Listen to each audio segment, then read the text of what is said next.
Hari Om, Bhagavad Gita, Chapter 6, Verse 35, Dhyana Yoga, Meditation.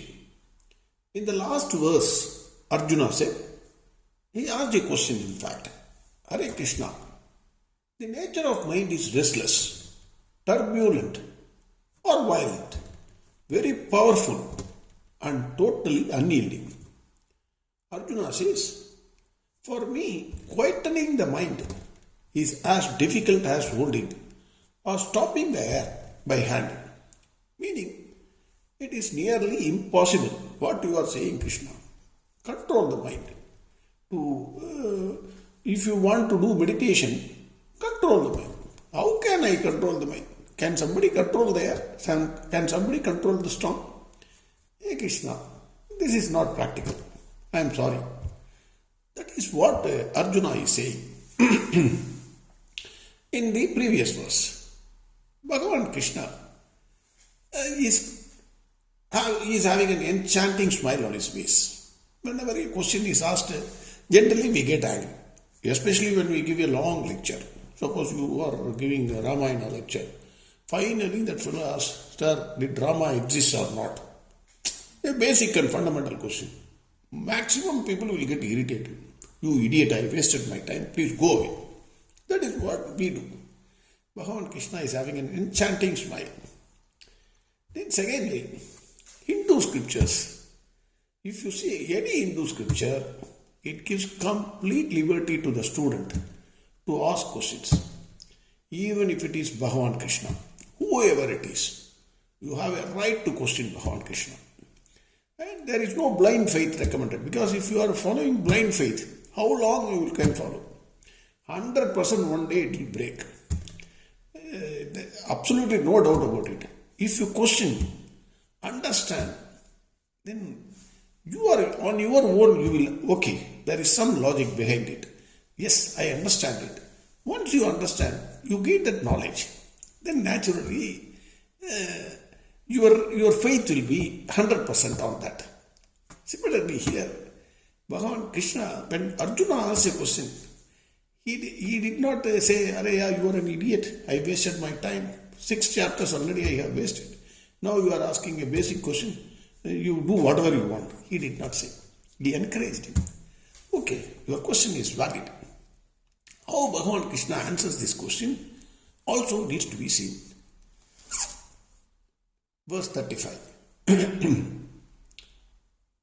Shri Bhagavan Vacha Asamshayam Maghabhago Manodurnigraham Chalam Abhyasena tu kaundeya Vairagyena cha grighyate.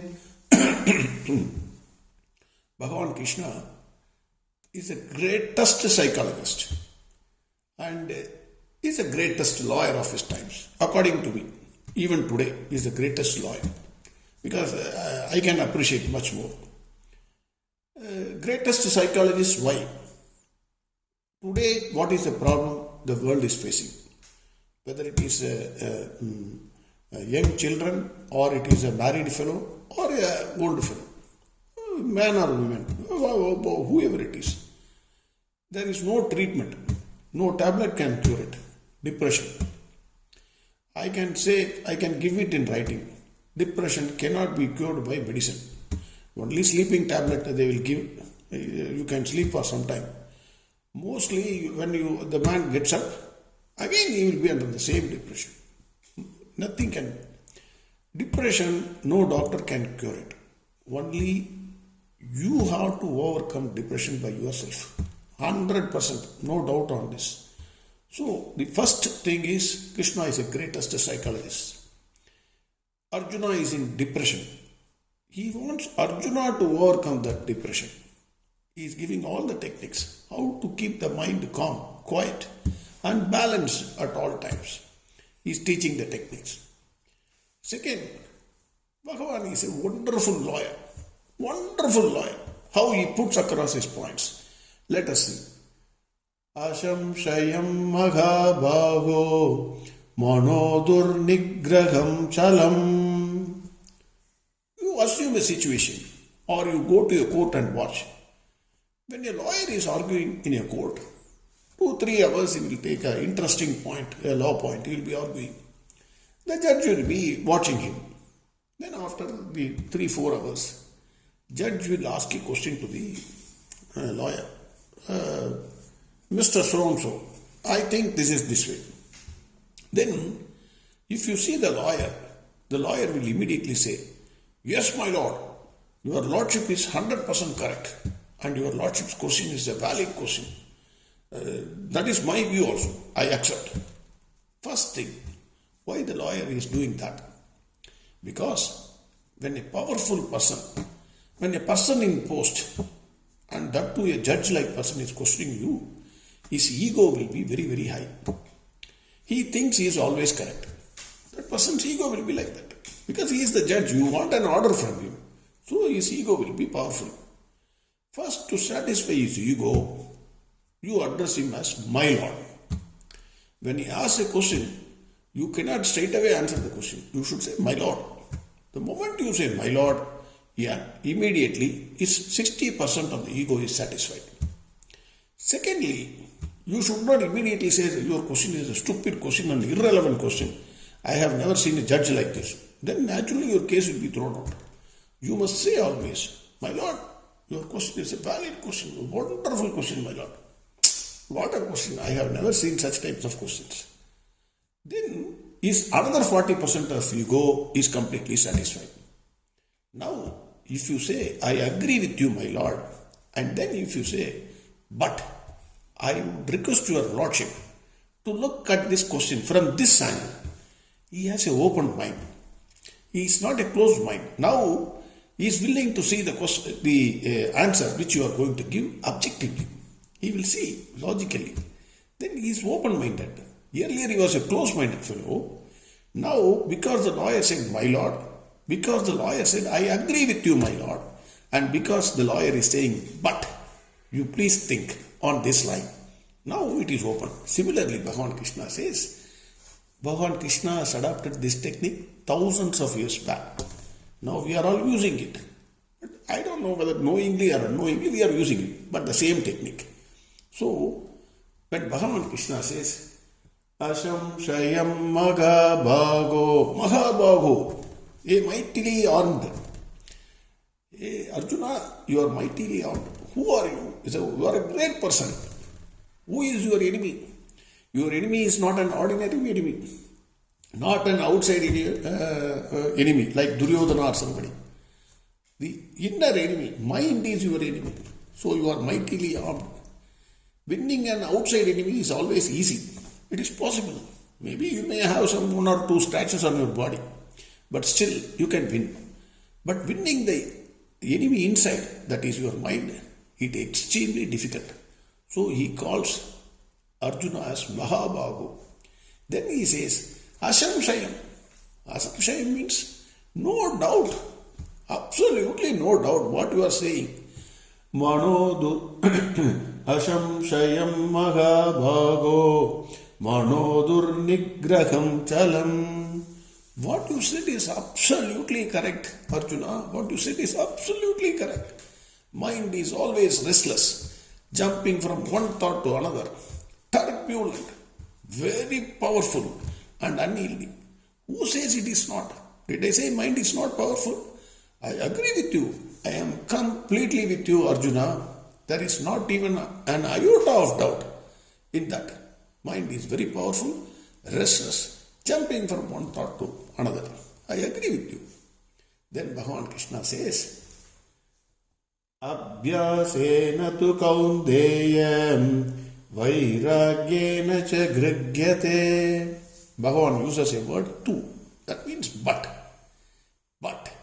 Bhagavan says, Krishna says, 2 conditions are there to control the mind. But still it is possible. I agree. Mind is restless. I agree. Mind is powerful. I agree. Mind is turbulent. I agree. Mind is unyielding. I agree. But mind can still be controlled. There are methods. When there is an enemy, you always plan to attack the enemy. How to attack the enemy? 2 different directions. One for coming from this side, one coming from that side. then we will attack the enemy, then we can capture. Similarly, mind can also be attacked. What is the method? Bhagavan says, Abhyasena, practice. One is practice. Second is Vairagya. Abhyasena tu kaunteya, Vairagyena cha grihyate. You can control the mind by practice and by Vairagya. These are the two methods Bhagavan is saying. Here, I think Kaunteya, Bhagwan Krishna calls Arjuna as Kaunteya. Simply translated, it will say son of Kunti. Why Bhagavan should call Arjuna as son of Kunti? What is the necessity to drag Kunti here? So, I think, I honestly think, Bhagavan is always remembering Kunti Mata, because the mother will undergo tremendous suffering, more than his own son or daughter. When the son or daughter suffers a tragedy in his life, she will suffer the most. Ayyo, my son is suffering. Ayyo, my daughter is suffering. Other suffering, even if there is a bomb in the next house, she will not mind. My son and daughter is suffering. Hey Krishna, what is this? Because the mother suffers more than the son or daughter. But Kunti Mata, throughout her life, if you take Mahabharata, from beginning to end, it is suffering of only all the Pandavas in the hands of Kauravas. Throughout. Not even one single place where they lived happily. Only at the end they will write, he lived happily. Finish. From beginning to end, Kunti Mata suffered. But she was never educated. She was always calm. In fact, once Krishna, in his good mood, he asked Kunti Mata, you ask some boon. Everybody is taking some boon from me. You also ask some boon. She said, give me more tragedy. Give me more suffering. Krishna was taken aback. How can somebody ask like this? We all ask for money, we ask for daughter's marriage, we ask for another house, we ask for so many things. But Kunti Mata asked for more suffering. Why? Kunti Mata said, she is always balanced in her mind. How? Only thing is, she was practicing Vairagya. Vairagya is the method. The meaning of Abhyasa, that is practice, we all know. Swimming practice, I am going for driving practice, I am going for tennis practice, I am going for this practice, that practice. So practice, we don't have to elaborate too much. All of us know. But what is Vairagya? We all think we know what is Vairagya, but the fact is, I think we may not understand fully the purport of the word Vairagya used by Krishna here. What is Vairagya? I can simply say here, Krishna says in this verse, practice Vairagya. So these are the two important things. Then I can move to the next verse.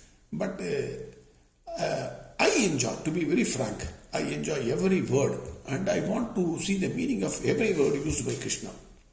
The word Vairagya has an ocean of wealth and meaning behind it. So again, what is Vairagya? This is extremely important if you want to meditate. Unless you know what is Vairagya, but still you want to practice meditation, I am sorry to say, you will be wasting your time. Absolutely wasting your time. First, we must understand what is Vairagya. Only then you can sit in the seat of meditation. I will give some time for you, for all of us, to think on that. There will be 2 sessions on Vairagya only, on the word Vairagya only. 2 sessions will be there.